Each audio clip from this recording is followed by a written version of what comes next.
Je suis ici parce que je veux aussi parler de notre avenir. Mais pour se concentrer sur lui, il est nécessaire, d'abord, de comprendre comment nous arrivons ici.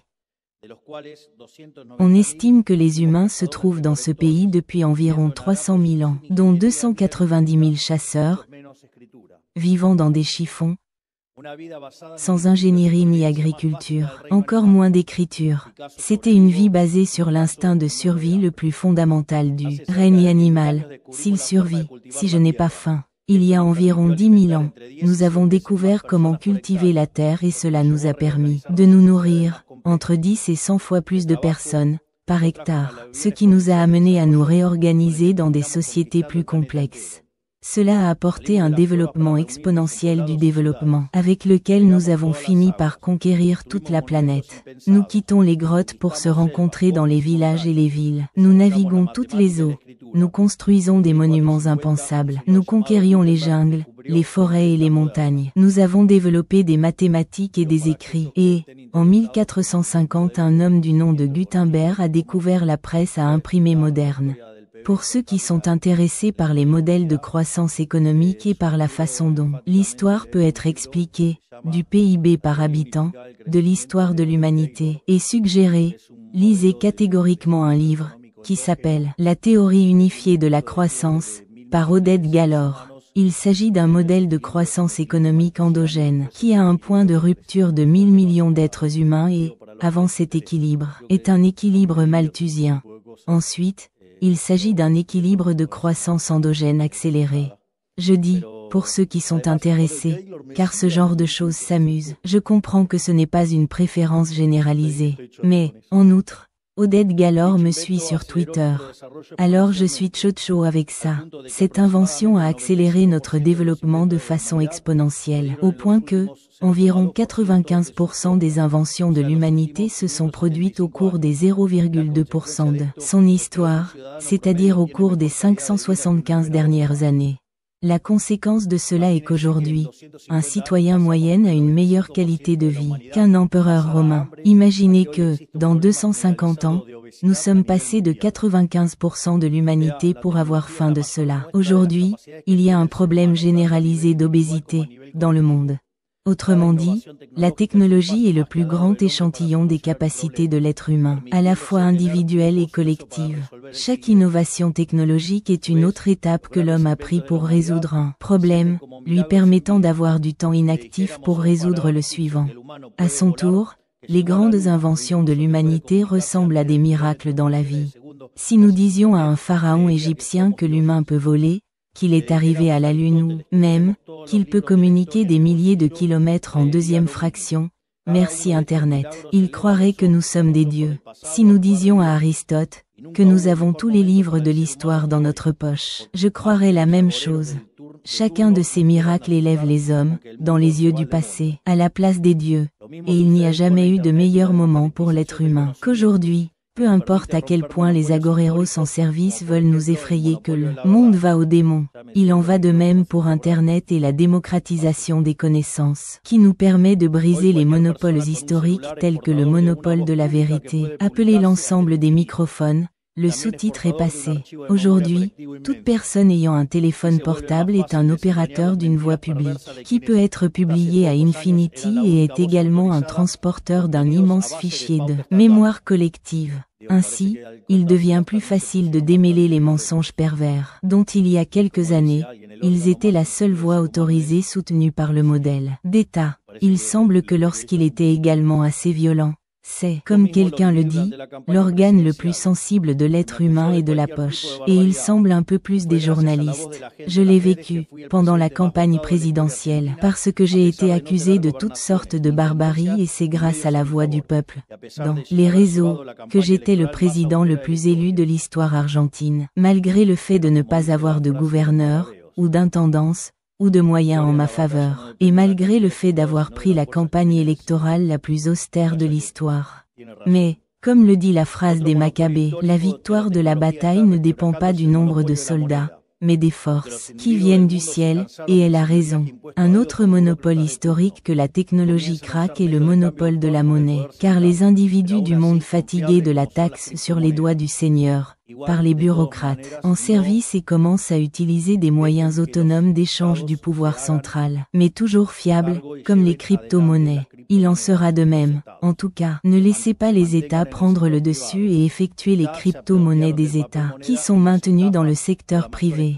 Ils s'appropriaient déjà du papier-monnaie et nous escroquent avec la plus grande arnaque de l'histoire de l'humanité, qui sont les banques centrales. Autrement dit, optez pour les crypto-monnaies, mais ne laissez pas l'État y mettre la main, car à partir de là ils nous transformeront en esclaves.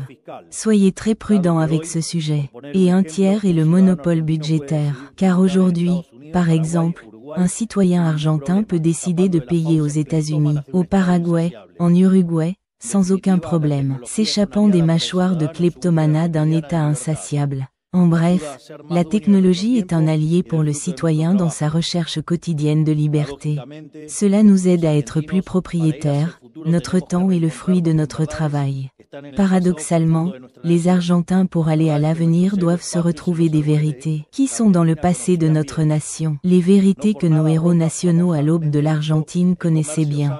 Pas pour rien Roca a dit, le commerce c'est mieux que le gouvernement ce qui lui convient. La véritable politique consiste donc à quitter la plus large liberté. La vraie politique est qu'ils ne font rien, qu'ils fuient de l'environnement. Pas la politique élevée des membres de la caste négociant, derrière les citoyens derrière et ruinant sa vie pour rester et avoir des privilèges. Ce n'est pas une politique élevée, c'est pour la pourriture qui appauvrait le peuple de bien. Je choisis de faire écho à cette affirmation aussi ancienne que vraie, car je comprends qu'il attire des capitaux et ne le combattant pas qui est jeté. Parce que je comprends que c'est, par le déclin fiscal, et non les dévaluations parasites, qui appauvrir la population, qui est obtenue de compétitivité. Parce que je comprends qu'aujourd'hui la carrière budgétaire est tout aussi importante que la course aérospatiale ou la course aux armements. Les États-Unis se sont déjà réalisés et le modèle nous copie. En fait, Elon Musk a des conversations avec Federico Sturzenegger pour voir comment déréglementer l'économie américaine. Et, évidemment, l'extérieur et la tronçonneuse sont des produits d'exportation, donc il fait partie de la marque de pays. Chef, prenez en charge. Nous devons être le fer de lance, comme l'Irlande savait comment être. En 1874, il avait l'une des famines plus graves dans l'histoire, décimant environ 25% de sa population. Il y a 40 ans, ils étaient toujours le pays le plus pauvre. En Europe occidentale et, dans les années 90, ont décidé d'adopter les idées de liberté, de réduire les dépenses et de réduire les taxes, ce qui l'a amené à avoir 50% de PBI par habitant 50% supérieur à celui des États-Unis. C'est-à-dire que vous pouvez, en fait, c'est le pays le plus libre du monde. Et nous, pour le moment, après avoir adopté la loi de base et le DNU, nous avons fait la plus grande réforme structurelle de l'histoire argentine, même 8 fois plus grande que celle de Menem, et cela nous permet de gravir 90 positions en termes de liberté économique. Cependant, pour nous, cela ne suffit pas. Nous sommes toujours en attente de 3200 réformes structurelles. Et sûrement, si les Argentins nous accompagnent, aux urnes, nous allons faire, en Argentine, le pays le plus libre du monde. Ainsi, dans les 20, 30 ou 40 ans, l'Argentine sera la puissance mondiale maximale. L'Argentine fait face à son propre moment de charnière car, pour la première fois, les fondations sont assises pour que la croissance soit durable. Peu à peu, nous quittons bien la fosse sceptique, dans laquelle ils nous ont coulés, et nous devrons nous habituer à ce nouveau paradigme. Changer le paradigme implique d'arrêter de penser une semaine et de commencer à penser 5 ou 10, 20 ou 40 ans. Arrêtez d'avoir l'idée d'émigrer constant car il y a un état de Draculino mordant. Notre coup est de pouvoir projeter un projet personnel, ici, dans nos terres. Ce n'est pas un accident que, en moins d'un an, nous avons réussi à réinstaller les prêts hypothécaires. C'est parce que nous recherchons à nouveau leur propre destination, sans courir derrière une crise, qu'ils prennent leur poche, chaque seconde, avec l'inflation. Par conséquent, nous garantirons que la propriété sera sacrée pour tous et protégée par le poids total de la loi, pour retourner en argentin, la certitude que, si vous ne dérangez personne, personne ne vous dérangera, et que, si vous assumez le risque de sortir pour résoudre la vie aux voisins, le marché vous récompensera avec un avantage personnel. Comme l'a dit Warren Buffett, le meilleur moment pour semer un arbre était il y a 20 ans, le deuxième meilleur est aujourd'hui. En bref, il étreint les mêmes idées de liberté, ce qui nous a rendus formidables, que l'Argentine sera prospère, et il ne fait aucun doute que l'avenir sera meilleur que le présent parce que nous avons l'histoire comme notre meilleur témoin. Je me souviens que, dans ma vie antérieure, lorsque je me suis consacré à donner des discussions sur la croissance économique et ce genre de choses, j'ai eu une présentation sur le progrès technologique et la croissance économique, et la présentation a commencé par dire: nous ne savons pas comment l'avenir sera. Tout ce que nous savons, c'est que ce sera bien mieux. N'ayez pas de doute que, si nous embrassons les idées de liberté, cet avenir sera bien meilleur. Que Dieu bénisse les Argentins, que les forces du ciel nous accompagnent et vivent la liberté. Bon sang, merci beaucoup.